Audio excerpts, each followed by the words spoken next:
Ducks are known to build bonds with humans that are similar to the bond a dog would make with its owner when raised by humans from the time of hatching. A duck will tend to bond to its owner like it would a flock of ducks. Ducks are cute due to our fantastic ability to deceive humans into believing that we're innocent and dumb. People find things that are stupid and naive to be adorable.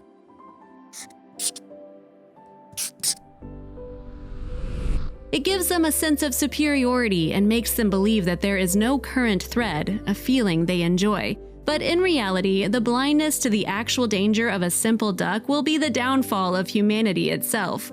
If you say a nap, you may think of a relaxed appearance when you're sleeping on a tatami mat or being shaken by a hammock. It's the scenery of a nap that felt even the spirit of falling asleep at any place overturning such an image. A drone was used to capture aerial footage of how ducks are employed in Thailand as a form of biological pest control and rice fields. The footage, released by the news division of the Canadian Global Television Network and shared by Boeing, captures the moment a flock of approximately 100 khaki Campbell ducks is released from a pen onto a farm in the central province of Nakhon Pathom, northwest of the capital city of Bangkok. Also, if you have not done so already, please subscribe to our channel and click that notification bell to get inspired by these animal stories every day. Now, back to the story.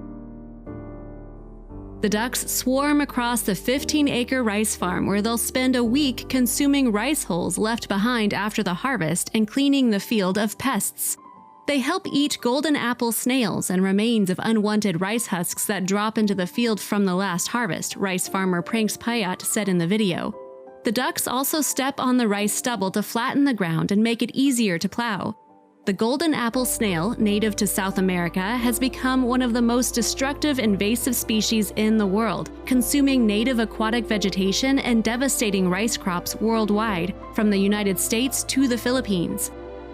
The ducks belong to breeder Apawat Shellermankin, age 34, who rotates 4 different flocks around the province from field to field after each of the 3 annual crops. The duck flock is young, about 20 days from the nursery, and will be used to produce eggs after several months of feeding in the fields. The benefit is that we reduce the cost to provide the ducks, Shellermankin says. In return for the rice farmer, the ducks help eat pests from the farm, and the farmers can reduce the use of chemicals and pesticides.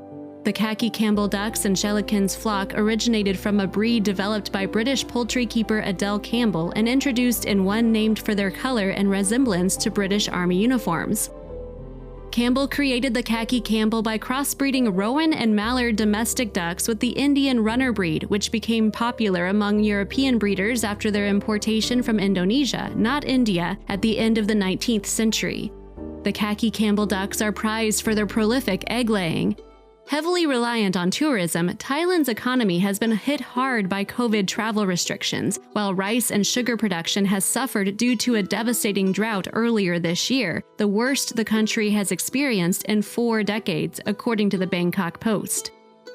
Subsequent tropical storms overwhelmed dikes and flooded more than 500 villages in the country's northern province, the second largest exporter of rice and sugar. In September, Thailand pledged nearly $200 million toward flood and drought mitigation. Global warming-related weather effects and higher temperatures caused by global warming are projected to reduce worldwide rice yields throughout the next century, according to the Intergovernmental Panel on Climate Change's 5th Assessment Report released in 2014. Future sea level rise could also put much of Bangkok, home to more than 8 million people, beneath annual flood heights by 2050. Climate change has made that way of life unpredictable. Though sudden floods caused rice crops and chickens to perish and incomes to plummet recently, the couple switched and began raising ducks, a business that is now prospering. The reason for their success is that ducks, in fact, can swim. They're part of a duck farming program introduced by a local non-governmental organization, BRAC, which, along with other NGOs elsewhere in the country, is trying to help farmers adapt to changing weather conditions. This is just one among a growing array of efforts to help the vulnerable around the world cope with the effects of climate change without forcing them to move away.